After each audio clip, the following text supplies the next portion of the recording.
શહેરમાં જે આજે તાજિયા મહોરમનો જે ઉત્સવ છે, જે માતમ છે, એ અનુસંધાને શહેરમાં કુલ 34 જેટલા તાજિયા નીકળનાર છે.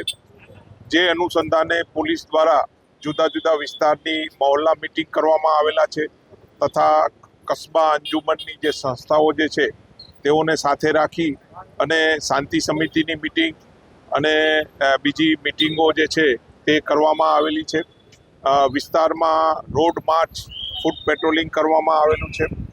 જે અસામાજિક તત્વો જે છે તેના અટકાયતી પગલાં લેવામાં આવેલા છે અને કોઈ બી બનાવ ના બને અને આજે કતલની નાઇટ હોય એ અનુસંધાને શહેરમાં 10 જેટલા પીઆઈ, 20 જેટલા પીએસઆઈ, 300 પોલીસ, 300થી બી વધારે હોમગાર્ડ જે છે તૈનાત કરવામાં આવેલા છે.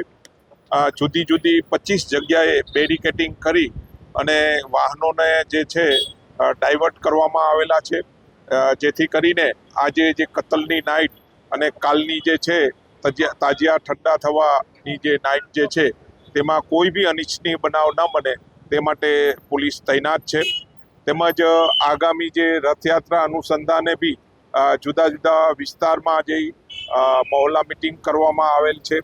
તેમજ જે રથયાત્રાનું જે રૂટ છે તેની ઉપર માનનીય એસપી સાહેબની આગેવાની હેઠળ જે રૂટ માર્ચ તથા વ્હીકલ જે છે સાથે રાખી અને સંવેદનશીલ વિસ્તારમાં બી ત્યાં ફૂટ પેટ્રોલિંગ કરવામાં આવેલ છે. આગામી જે દિવસોમાં રથયાત્રા અનુસંધાને જે સંવેદનશીલ વિસ્તાર છે ત્યાં કોમ્બિંગ કરી અને રથયાત્રા પણ શાંતિમય વાતાવરણમાં, ભાઈચારાના વાતાવરણમાં પૂર્ણ થાય તે રીતે પોલીસનું આયોજન છે.